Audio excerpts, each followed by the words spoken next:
अगर हम बात करते हैं टॉपिक गॉस थ्योरम की, तो गॉस थ्योरम जो है वो हमें क्या बताती है कि अगर किसी क्लोज्ड सरफेस में क्या है, किसी क्लोज्ड सरफेस के अंदर जो एक चार्ज है वो इनक्लोज किया गया है, तो इलेक्ट्रिक फ्लक्स की वैल्यू क्या होगी, कैसे कैलकुलेट करेंगे। और इस वीडियो में ये भी बताऊंगा कि इसकी हमारी डेली लाइफ में एप्लीकेशन क्या है। गॉस थ्योरम पढ़ते हैं और मोस्ट ऑफ द टाइम हम ये पढ़ते हैं कि गॉसियन सरफेस इमेजिनरी सरफेस है ना, तो वो इमेजिनरी सरफेस होता है, वो हमें बनाना पड़ता है, इमेजिनरी सरफेस हम बनाते हैं। पर गॉस थ्योरम कैसे बोल सकते हैं डे बाय डे जो साइंस है उसके साथ जुड़ के हमारी डेली लाइफ में कहाँ हम इसको यूज कर सकते हैं, वो भी हम बात करेंगे। तो पहले बात करते हैं गॉस थ्योरम। गॉस थ्योरम हम क्या बताती है, total electric flux through a closed surface, ये क्लोज सरफेस है और इसमें से क्या इलेक्ट्रिक फ्लक्स कितना है, that is the total electric flux through a closed surface enclose a charge क्या किया गया है, enclose अंदर बंद किया गया है, is equal to 1 upon epsilon naught times the magnitude of the charge enclosed। ये तो होगी डेफिनेशन। इस डेफिनेशन में से हमें पता चल गया कि हमने अगर फ्लक्स निकालना है तो वो कैसे निकलेगा कि जो चार्ज अंदर क्लोज किया गया उसका मैग्नीट्यूड ले लो और उसको मल्टीप्लाई कर दो 1 upon epsilon naught के साथ, आपके पास फ्लक्स की वैल्यू आ जाएगी। बट हमें ये तो पता होना चाहिए ये एप्सिलॉन नॉट क्या है और मैग्नीट्यूड क्या है। बहुत सारे बच्चे हमारे पास हैं, मैंने बहुत सारे बच्चे ऐसे देखे हैं कि जो बच्चे पढ़ रहे हैं बट वो उनको पता नहीं होता एक्चुअली वो क्या पढ़ रहे हैं। तो जैसे मैंने कई बच्चों को पूछा कि आपको पता है what is the actual meaning of the magnitude, तो उनको नहीं पता था। तो उससे क्या है, मैं ये बात बच्चों को बार बार बोलता हूँ, अगर आपको कोई जब भी आप साइंस पढ़ रहे हैं तो उसमें जो भी लिखा है हर एक शब्द का अपना एक मतलब है, उसको मतलब आपको क्लियर होना चाहिए, उसका मीनिंग आपको क्लियर होना चाहिए, तभी हमें जो है कंसेप्ट अच्छी तरह समझ आएगा। अगर हमें मीनिंग नहीं पता चलेगा, अगर हमें कई बच्चों को मैग्नीट्यूड का नहीं पता होता तो अगर उनको मैग्नीट्यूड का नहीं समझ तो उनको क्या पता कि ये क्या है। तो मैग्नीट्यूड क्या होता है, बेसिकली ये होता है हमारे पास एल्जेब्रिक नंबर और we can say that number. Magnitude का मतलब होता है जैसे हम बोलते हैं 5 kg, तो kg तो यूनिट है, तो 5 जो है वो मैग्नीट्यूड है। तो जैसे कि हाइट कितनी है, तो जो नंबर में एक्सप्लेन करते हैं हम उसको बोलते हैं मैग्नीट्यूड। तो क्या बोलेंगे, तो इन्होंने बोला कि मैग्नीट्यूड लो चार्ज का। अगर चार्ज का मैग्नीट्यूड तो मतलब क्या है कि जो चार्ज की वैल्यू हमें दी होगी वो चार्ज की वैल्यू उसको मल्टीप्लाई करेंगे एप्सिलॉन 1 upon epsilon naught के साथ और हमारे पास क्या है, फ्लक्स निकल जाएगा। फ्लक्स का मतलब total number of electric line forces passing through the area. अगर लाइन कम होगी तो फ्लक्स कम होगा, अगर लाइन ज्यादा होगी तो फ्लक्स ज्यादा होगा। तो इसको हम कैसे कैलकुलेट करते हैं, डेफिनेशन के हिसाब से जो लिखा हमने दैट इज फाई क्या है, फाई जो है वो फ्लक्स के लिए होती है, फ्लक्स को डिनोट करते हैं हम फाई से।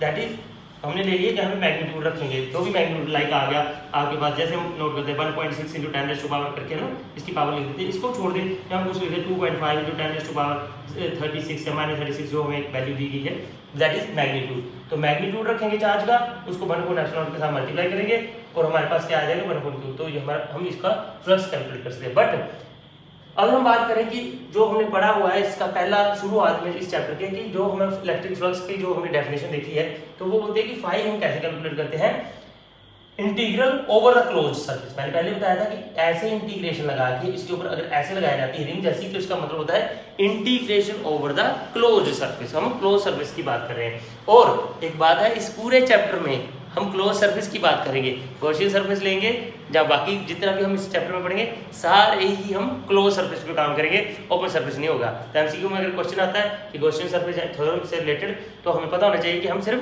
क्लोज सरफेस पे बात करते हैं। ओपन सरफेस बता के हमें गॉसियन का क्वेश्चन पूछते तो वो गलत होगा ना। तो इस डेफिनेशन के हिसाब से हमारे पास phi is equal to integration of close surface E dot ds। तो अगर हम इन दोनों को कंपेयर करेंगे तो कंपैरिजन से हमारे पास जो है गॉस थ्योरम की वैल्यू बनती है, that is close integration over the surface close surface E dot ds is equal to q1 upon epsilon not. और यही हमारे पास गॉसियन सरफेस है, जो गॉस थ्योरम है।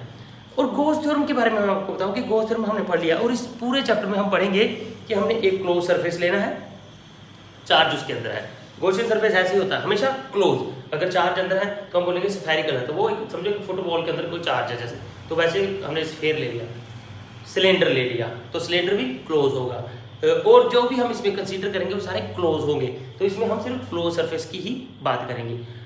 तो अब ये गॉस थ्योरम, गॉस लॉ जो हमने पढ़ लिया कि ये एक सरफेस है, क्लोज है, ये यूज कहाँ होगा, इसके लिए क्या है कि इसके लिए हम मान सकें कि आजकल इसका मैंने देखा तो मैंने जब सर्च किया तो मुझे पता चला, मुझे पहले नहीं पता था, जब मैंने उसको पढ़ाया बार बार तब मुझे समझाया कि जो हम फैराडे केज बोलते हैं, अब देखना यूट्यूब पे बहुत अच्छी सी वीडियो है, फैराडे केज लिखना, वहाँ होता है कि एक सिंपल सा केज बनाओ, जंगला बनाओ जाली का, अगर रेडियो के ऊपर चलते हो रेडियो के ऊपर रख दोगे तो साउंड जो है वो क्लोज हो जाता है। क्यों? क्योंकि वो इलेक्ट्रोमैग्नेटिक शील्डिंग कर देता है। इसका एग्जांपल मैं आपको करके दिखाऊंगा, एक छोटी सी वीडियो डालूंगा, वो देखना इससे अगले कि अगर हम अपने मोबाइल को अगर बचना है, ये भी है ट्रिक, कहीं बचना है, फ़ोन नहीं चलाना चाहते तो क्या करो, एल्यूमिनियम फाइल लो, फ़ोन को उसमें डालो, रैप करके रख दो, फ़ोन पे सिग्नल मत तो बोल देना भाई मेरा तो फ़ोन नहीं चल रहा था, मुझे तो पता नहीं चला। इस ट्रिक को देखेंगे, अगला वीडियो देख के हमें पता चलेगा। तो इस प्रकार से गॉस थ्योरम जो है हमारे डेली लाइफ एप्लीकेशन में फैराडे लॉ के द्वारा, इलेक्ट्रोमैग्नेटिक शील्डिंग के द्वारा, कैपेसिटर में बहुत सारा जगह यूज होती है, तो वो भी हम डिस्कस करेंगे नेक्स्ट वीडियो में। थैंक यू सर जी। तो आज हम आपको इलेक्ट्रोमैग्नेटिक शील्डिंग करके दिखाएंगे, शाह जी करके दिखाएंगे। शाह जी, इस जो आपके हाथ में फ़ोन है उस फ़ोन से इस फ़ोन पे आप कॉल करेंगे। ओके सर, ठीक है। तो देखिए जी, एक्सपेरिमेंट करना था तो कोई मिल नहीं रहा, तो शाह जी ने बोला कि मैं करवाता हूँ एक्सपेरिमेंट। तो आप देख सकते हैं इस पर कॉल आ रही है, हम आपको इसके ऊपर इलेक्ट्रोमैग्नेटिक शील्डिंग करके दिखाएंगे। शाह जी कर देना फ़ोन वाले। देखते हैं कि हमने जो फ़ोन है वो कवर किया है एल्युमिनियम फॉइल से, और यहाँ पे देखिए शाह जी लगा रहे हैं कॉल। शाह जी करिए कॉल जी। देखते हैं कि हमारा जो इलेक्ट्रोमैग्नेटिक शील्डिंग जिसे हम फैराडे केज का कंसेप्ट बोल रहे हैं वो बना है या नहीं। तो हमने क्या किया, फ़ोन को सिंपल रैप कर दिया एल्युमिनियम फॉइल में। आप सुन सकते हैं फ़ोन जो है वो नहीं लग रहा, तो पहले हमने विदाउट इसके रखा था फ़ोन लग रहा। तो ये है Faraday cage Gaussian surface, Gauss law, Gauss theorem का कंसेप्ट, जिसका एक प्रैक्टिकल है कि हम जो है इलेक्ट्रोमैग्नेटिक शील्डिंग जो है वो बना सकते हैं अगर हमें गॉस लॉ, गॉस थ्योरम समझ आ जाए। ठीक है sir, Shah ji, thank you very much experiment में हेल्प करने के लिए।